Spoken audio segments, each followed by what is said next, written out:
Good evening class. जिस test में आपका स्वागत है। आज हम लोग अग्रिम पेट परीक्षा के लिए प्रैक्टिस सेट की शुरुआत करने जा रहे हैं। जैसा कि प्रश्न आपके ऊपर दिख रहा होगा स्क्रीन पे कि भारत में प्रथम संघात्मक सरकार की स्थापना किस अधिनियम के तहत की गई थी। तो हम लोग शुरुआत करते हैं। पहला प्रश्न है, पानी के अंदर ध्वनि सुनने का यंत्र कहलाता है। 4 ऑप्शन दिए गए, ऑडियोमीटर, ऑडियोफोन, हाइड्रोमीटर और हाइड्रोफोन।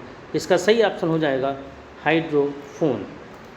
अगला प्रश्न देखते हैं, सबसे कम तरंग दैर्ध्य वाला प्रकाश होता है लाल, पीला, नीला, बैगनी। इसका सही आंसर हो जाएगा ऑप्शन डी, बैगनी। अगला प्रश्न देखते हैं हम लोग, तार खींचने योग्य सबसे नमनीय धातु कौन सी होती है। ऑप्शन दिया गया सोना, चांदी, लोहा, एल्यूमिनियम।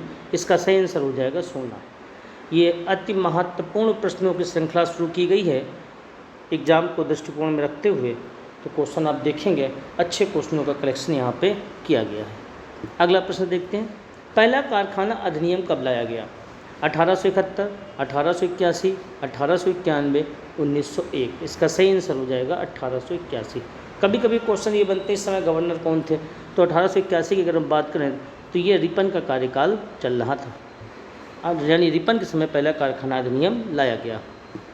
अगला प्रश्न देखते हैं, एनी बेसेंट का संबंध रहा है सविनय अवज्ञा आंदोलन, गृह शासन, खिलाफत आंदोल और असहयोग आंदोलन। इसका सही आंसर हो जाएगा गृह शासन। यहाँ पे होम गवर्नमेंट की जगह अगर करते हैं home rule league, home rule league, तो ये सबसे सही बात हो जाएगी। क्वेश्चन कई बार बना होम रूल लीग, ये हमको मालूम है होम रूल लीग की स्थापना बाल गंगाधर तिलक ने की थी और एनी बेसेंट ने की थी, 2 जगह हुई थी। लेकिन अगर ये हिंदी में पूछता है गृह शासन की स्थापना किसने की, तो वो हिंदी वर्जन में इसी तरीके से पूछ देगा, तो एनी बेसेंट। आपको बता दें कि एनी बेसेंट का जो होम रूल लीग था उसका कार्यक्षेत्र पूरा भारत था, जबकि तिलक का जो होम रूल लीग था उसका कार्यक्षेत्र पूरा महाराष्ट्र था। तो इसका ऑप्शन हो जाएगा बी। अगला प्रश्न देखते हैं, भारत के विभाजन से संबंधित माउंटबेटन योजना की सरकारी तौर पर घोषणा कब की गई। 14 जून 1947, 10 जून 1947, 3 जून 1948 और 3 जून 1947। इसका सही ऑप्शन हो जाएगा ऑप्शन डी। एक्चुअली ये 3 जून प्लान है, माउंटबेटन योजना इसको बोलते हैं। इसी को डिकी बर्ड प्लान भी बोलते हैं। आपको एक वर्ड बता दें, डिकी बर्ड। माउंटबेटन का एक नाम डिकी बर्ड था, तो डिकी बर्ड प्लान भी यही था। फिर एक क्वेश्चन ये बनता है कि भारत की जो स्वतंत्रता हुई है या जो विभाजन हुआ है वो प्लान कौन सा था, तो माउंटबेटन योजना के तहत ये हुआ था। यहाँ पे एक चीज़ और बता दें, जब डेट की बात हम लोग कर रहे हैं, ये 3 जून की बात है, जून के बाद जुलाई आएगा। आपको बता दें 4 जुलाई 1947 को भारत स्वतंत्रता अधिनियम, उसमें पाकिस्तान कहीं नहीं लिखा हुआ था, जबकि पाकिस्तान और भारत 2 राज्य बने थे, लेकिन सिर्फ उसमें लिखा था भारत सरकार अधिनियम 1947 को ब्रिटिश पार्लियामेंट के हाउस ऑफ कॉमन में लाया गया। 15 जुलाई को हाउस ऑफ लॉर्ड में लाया जाएगा, वहाँ पारित होगा। 18 जुलाई 1947 को वहाँ के तत्कालीन राजा जॉर्ज 6 उस पर साइन कर देंगे, यानी 18 जुलाई को कंफर्म हो जाएगा कि भारत स्वतंत्रता अधिनियम पारित हो गया, अर्थात भारत आज़ाद हो जाएगा। और इसके 4 दिन बाद हम लोग अपना झंडा 22 जुलाई 1947 को स्वीकार कर लेते हैं। आप डेट देखिए, 3 जून की डेट इंपॉर्टेंट है, पेपर बनती, 4 जुलाई, 15 जुलाई, 18 जुलाई और 22 जुलाई, सब ये लाइन से चल रहे हैं। तो अगला प्रश्न देखते हैं हम लोग, संविधान सभा में महिलाओं की संख्या कितनी थी। 7, 15, 17 या 23। इसका सही ऑप्शन हो जाएगा महिलाओं की संख्या 15 थी। भाई महिलाएं जो थी संविधान सभा में वो 15 थी। अगला प्रश्न है, निम्न में से कौन 1972 में गठित नहीं हुआ। ऑप्शन दिए गए हिमाचल, मेघालय, मणिपुर, त्रिपुरा। इसका जो सही ऑप्शन हो जाएगा हिमाचल प्रदेश का गठन 1972 में नहीं हुआ। अगला प्रश्न देखते हैं, भारत में राजनीतिक सत्ता का प्रमुख स्रोत क्या है। ऑप्शन दिए गए जनता, संविधान, संसद और राष्ट्रपति। क्वेश्चन समझेंगे, राजनीतिक सत्ता का प्रमुख स्रोत क्या है, तो जनता हो जाएगी। जनता जनार्दन होती है, तो जनता ही मुख्य स्रोत है। आपने देखा होगा हमारा जो प्रस्तावना शुरू होता है वो शुरू होता हम भारत के लोग, यानी वो शब्द ये बताता है कि जो ताकत मिली कॉन्स्टिट्यूशन असेंबली को, वो भारतीय जनता से ताकत मिलती है। अगला प्रश्न देखते हैं, चिरंजीवी स्वास्थ्य बीमा योजना का संबंध किस राज्य से है। चिरंजीवी, ऑप्शन दिए गए मध्य प्रदेश, महाराष्ट्र, राजस्थान, कर्नाटक। इसका सही ऑप्शन हो जाएगा ये राजस्थान सरकार की योजना है चिरंजीवी स्वास्थ्य बीमा। अगला प्रश्न है अर्थ आवर डे 2021 कब मनाया गया? तो आपको बता दें अर्थ आवर डे 2021 जो मनाया गया वो 27 मार्च को मनाया गया।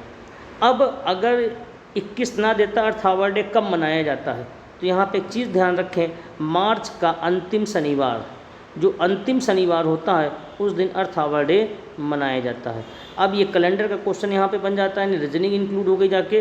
अब 22 कब मनाया जाएगा तो वो हम लोग देखेंगे, संभवतः 26 मार्च डेट है, हमें पूरी तरीके से याद नहीं है, लेकिन शायद 22 वाला 26 मार्च को मनाया गया था। अंतिम शनिवार मार्च का होना चाहिए। अगला प्रश्न देखते हैं, नौका द्वारा संपूर्ण विश्व की परिक्रमा करने वाली पहली महिला? ऑप्शन है सौदामिनी देशमुख, G.A. राम, ग्लेरिया, उज्ज्वला पाटिल। इसका जो सही ऑप्शन हो जाएगा उज्ज्वला पाटिल हो जाएगा, ऑप्शन डी। अगला प्रश्न देखते हैं, अंतर्राष्ट्रीय मित्रता दिवस कब मनाया जाता है? ऑप्शन है 25 जुलाई, 30 जुलाई, 23 अगस्त और 30 अगस्त।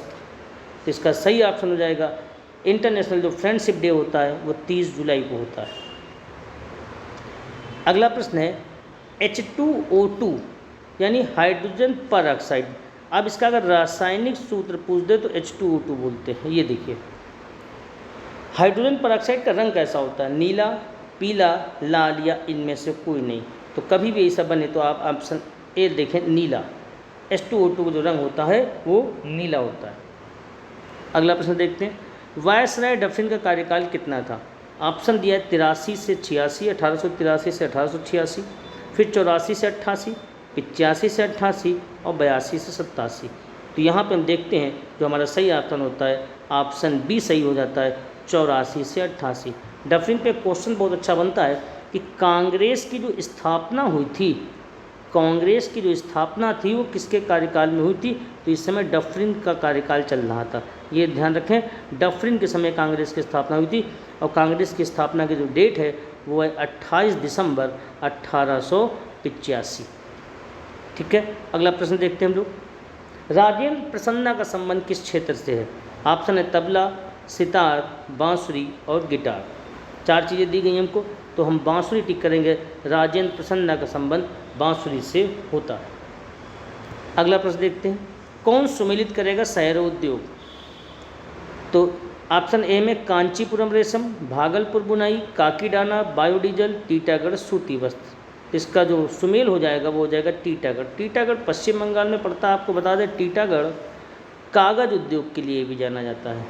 ठीक है, कागज़ उद्योग के लिए भी जाना जाता है। अगला प्रश्न देखते हैं, उत्तरी वियतनाम और दक्षिणी वियतनाम की सीमा क्या है? 17वीं, 38वीं, 49वीं और 24वीं। इसका जो सही आंसर हो जाएगा 17वीं रेखा। ये उत्तरी वियतनाम और दक्षिणी वियतनाम के बीच बनती है। आपको बता दें भारत पाकिस्तान के बीच 24वीं समांतर रेखा है जो गुजरात के कच्छ के पास से जाती है। फिर देखते हैं अगला प्रश्न, निम्न में कौन दोनों शब्दों में बोल सकता है? उपराष्ट्रपति, महाधिवक्ता, मुख्य न्यायाधीश, महान्यायवादी। दोनों शब्दों में जो व्यक्ति बोल सकता है वो हमारा ऑप्शन हो जाएगा महान्यायवादी। अटॉर्नी जनरल ऑफ इंडिया बोलते हैं। अगर भारत के संविधान में देखें तो 76 अनुच्छेद में इसको रखा गया, 76वें अनुच्छेद में। ये इंग्लैंड से प्रेरित है और इंग्लैंड में जो कानून मंत्री होता है वो ही महान्यायवादी के कार्य करता है, लेकिन भारत में ऐसा नहीं है। भारत में वर्तमान समय कानून मंत्री किरण रिजिजू हैं, लेकिन वो एक अलग पद है, ये अलग एक पद क्रिएट किया गया है। ठीक है, और महान्यायवादी ध्यान रखेंगे हमेशा राष्ट्रपति के प्रसाद पर्यंत कार्य करता है। अगला प्रश्न देखते हैं, अंडमान निकोबार की उच्च न्यायालय स्थित है? अंडमान निकोबार की न्यायालय कहाँ पे स्थित है? आंध्र प्रदेश, कोलकाता, मद्रास, उड़ीसा। इसका जो सही ऑप्शन हो जाएगा वो हो जाएगा कोलकाता। अंडमान निकोबार की जो हाई कोर्ट है वो कोलकाता में स्थित है। अगला प्रश्न देखते हैं, राष्ट्रीय शेयर बाजार कब बना? ऑप्शन दिए गए 1875, 1975, 1992, 1892। तो राष्ट्रीय शेयर बाजार यानी नेशनल स्टॉक एक्सचेंज, ये इसका आंसर हो जाएगा 1992। 1875 में जो बना था बम्बई स्टॉक एक्सचेंज बना था भाई, ये ध्यान रखेंगे।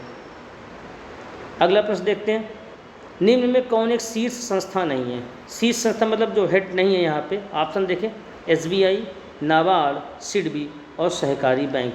इसका जो सही ऑप्शन हो जाएगा सहकारी बैंक शीर्ष संस्था नहीं है। बाकी SBI, नाबार्ड और सिडबी ये सभी शीर्ष संस्थाओं में गिनी जाती हैं।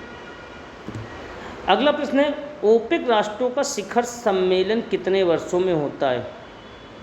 ओपेक, यहाँ पे क्वेश्चन पूछा था, organisation of petroleum exporting countries. यहाँ पे अक्सर एक ई का फुल फॉर्म पूछ लेता है, ध्यान रखें। यहाँ पे ओपेक लिखेगा, आपसे कहेगा ई का मतलब क्या होता है, तो एक्सपोर्टिंग होता है, यानी निर्यातक, तेल निर्यातक देशों का समूह होता है। तो ऑप्शन हमको दिए गए 2, 4, 5 और प्रति वर्ष। इसका सही आंसर हो जाएगा प्रति 5 साल में होगा ऑप्शन सी। अगला प्रश्न देखते हैं, ब्रिक्स संघ ब्रिक्स में कब बदला? ऑप्शन दिए 2001, 2009, 2010, 2011। इसका सही आंसर हो जाएगा 2010 ऑप्शन सी। अगला प्रश्न देखते हैं, विज्ञान व प्रौद्योगिकी विभाग की स्थापना किस वर्ष की गई? 1987, 1971, 1976, 1975। इसका सही ऑप्शन हो जाएगा 1971। ये 25 क्वेश्चनों की आपको श्रृंखला दी है, अभी शुरुआत हुई है। 25 की अगली श्रृंखला आपको अगले वीडियो में मिलेगी। प्रश्न अच्छे लगे हों आप वीडियो को लाइक करें, शेयर करें और सब्सक्राइब करें।